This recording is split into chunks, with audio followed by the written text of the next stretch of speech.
Breakfast for today. Ito yung nabili kong bislad, tuyo sa Liberdade. Nag-fry lang ako ng egg. And masarap na sausawan. Kain tayo. Kain si Khalid ng broccoli and potato. Ayan.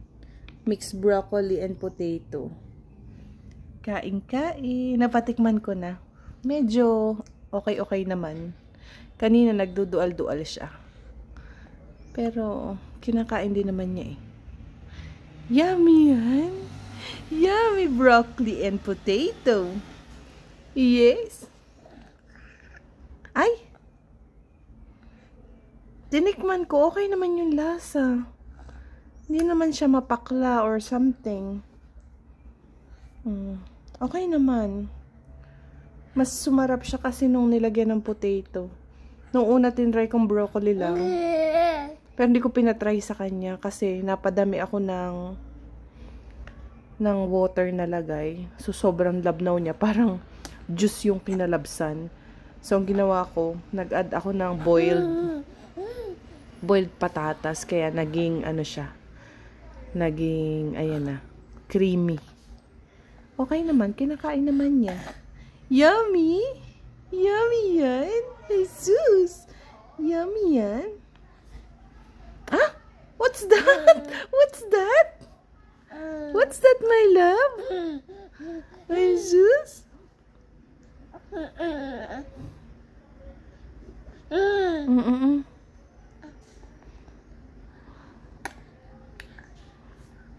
Oh, yummy?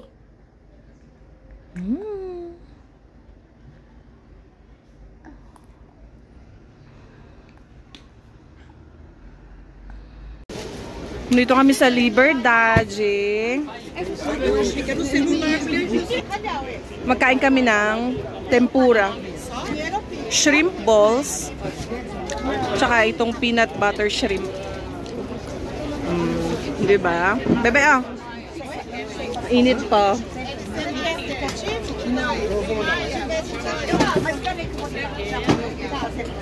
Brigada. Ito yung mga sauce nila.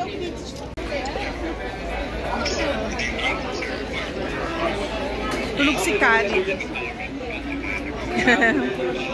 Kain. Nagbili kami ng coconut. Akala ko milk tea. Coconut din pala yung ano. Coconut. Oo. Coconut din pala yung nakalagay. Pero ang ganda sa picture, oh. Tingnan nyo sa picture. Tanan! I-compare mo dito. Tanan! But it's okay. Hello Kitty, Eat Asia. Dito kami sa Liberdade. Ang daming tao. Merong taas, be. No Wi-Fi. Oh, ma'am, they have Wi-Fi, but it's locked. Ayun eh, we're gonna ask the one. I got the Wi-Fi.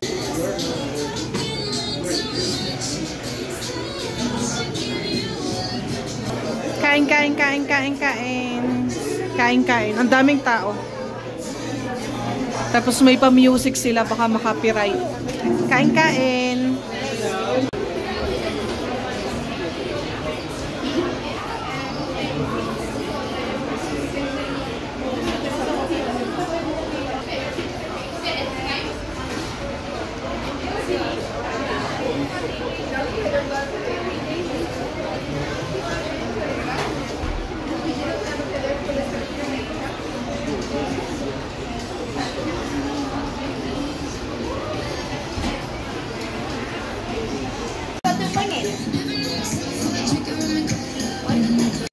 Today's merienda. Gumawa ako ng donut. Ayan. Tapos nilagyan ko lang ng sugar.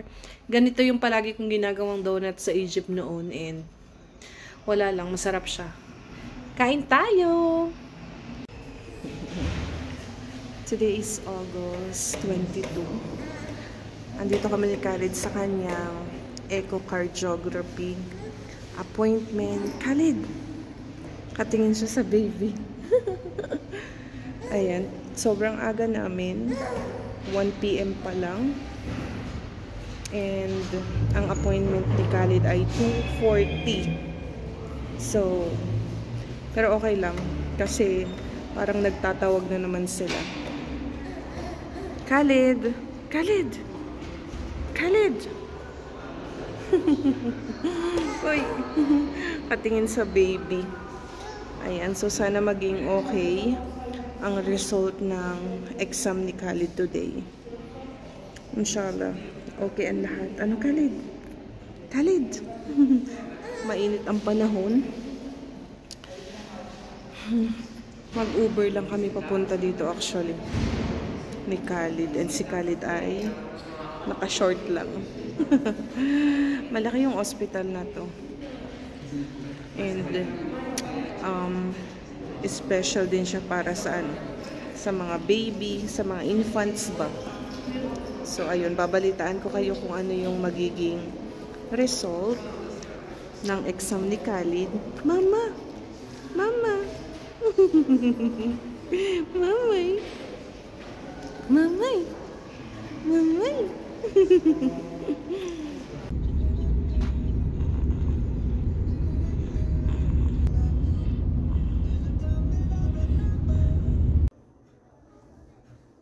Good morning! Good morning! Good morning!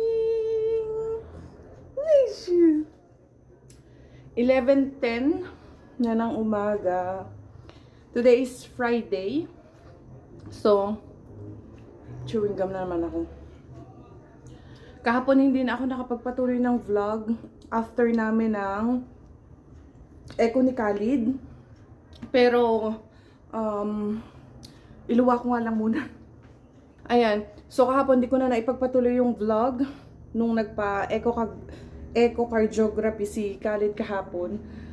So, yung result niya is 29 pa rin makukuha after 1 week. So, babalik ulit ako doon para kunin yung result. And wala pa naman si Khalid na follow-up appointment para sa cardiologist. Nag-iintay pa rin ako ng message nila para sa follow-up appointment. So, today, papunta po kami ni Khalid sa Carrefour. Carrefour. Magbili po kami ng food ni Khalid. Ayan, nagbili kami ng mga kailangan dito sa bahay at mga gulay-gulay para kay baby Khalid. Yes, my love. Oh, what you want? Huh? Say good morning, people. Good morning, people. Kaliligo lang po ni Khalid. Yes, let's go na. Let's go na. Alis na po kami. Balitaan ko na lang kayo sa mga next vlog natin kung ano yung magaganap. Tsaka yung sa magiging result ng exam.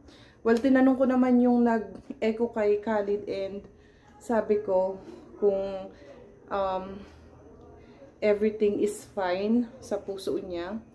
And sabi niya sa akin kasi is ang doktor na lang daw ang magsasabi ng result. So sabi ko, pinilit ko na lang, sabi ko please, sabi ko kasi palagi ako nag-worry, gusto kong malaman kung may problem ba, ganyan-ganyan.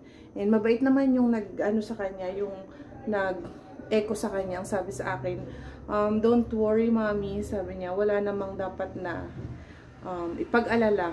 So, ayun, medyo naging okay yung kaba na nararamdaman ko. Siyempre, as nanay, diba, pag may mga ganyang sitwasyon, hindi natin maiiwasan na hindi tayo kakabahan. So, inshallah talaga na okay ang lahat kay Khalid. Oh my love, yes. Bye-bye na. Bye-bye. Bye-bye. Nakikipag-usap ka sa kanila? Ha? Nakikipag-usap ka sa guys? Laway mo na naman. Alis na kami guys. 11. Mainit na. Malaki na ang ating baby Khalid. Naka-high share na sa McDonald's. O, diba? Magkain muna kami dito. Kasi mga gutom na. Khalid, you will eat? Huh? What you will eat? Yes? Huh? What you will eat, my love? Tingnan mo. Hala, baka mag-ano ka. Wala man tong belt. Bantayan na lang. Meia 74?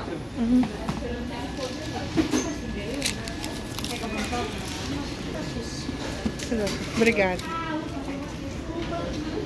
Carrefour na kami, guys. Si Khalid ay nasa kanyang BMW na naman. Oh, diba? Timasi. BMW. Mamaya matutulog na ulit to. Itong batang to. Relax, relax ka dyan. Kuha tayo ng cake. Pang kape. Ito na lang. May chocolate. Or plain. Ito na lang.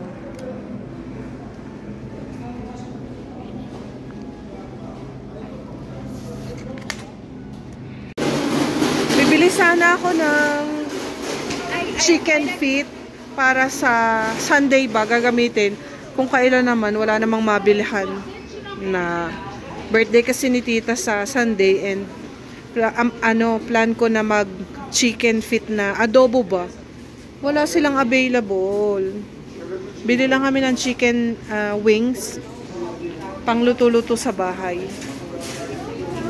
Si Khalid, nakakuha na din pala ako ng mga gulay tsaka banana, okra, spinach, carrot, sayote, squash, banana, yun lang. Tapos magtingin pa kami ng ibang mga kulang.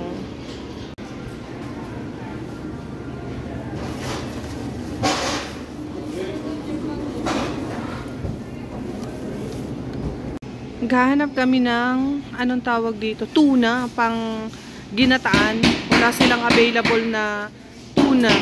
So nagkuha lang kami ng 2 kilo na sardinas at saka 2 piraso ng tilapia na malaki. Ayan, pinapahati lang namin. So yan yung mga fish na available dito. Walang masyado.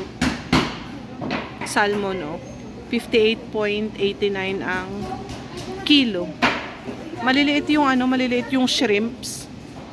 Mura lang yung sardina, 7.99. So kuha din kami ng 2 kilo.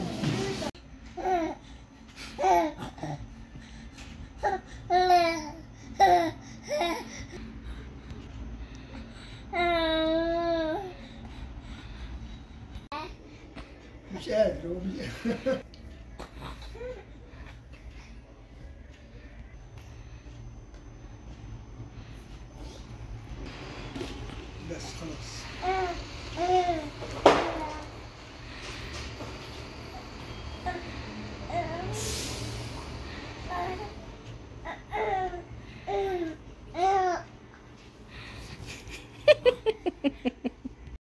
Lunch for today ni Khalid, mix kalabasa at saka sitaw. Diba? Tapos nilagyan ko lang siya ng onting water para ma-blend ng maayos. Gusto naman niya. Ay, sus naman, my love. Tapos ang ulam ko mamaya ay pakbet. Ahem! At saka pritong tilapia. Bebe. Okay. Kinakain naman niya. Okay naman. Yummy? Yummy yan. Bebe. Oh? Ano ka dyan? Ano ka dyan? Eat, ikaw, eat.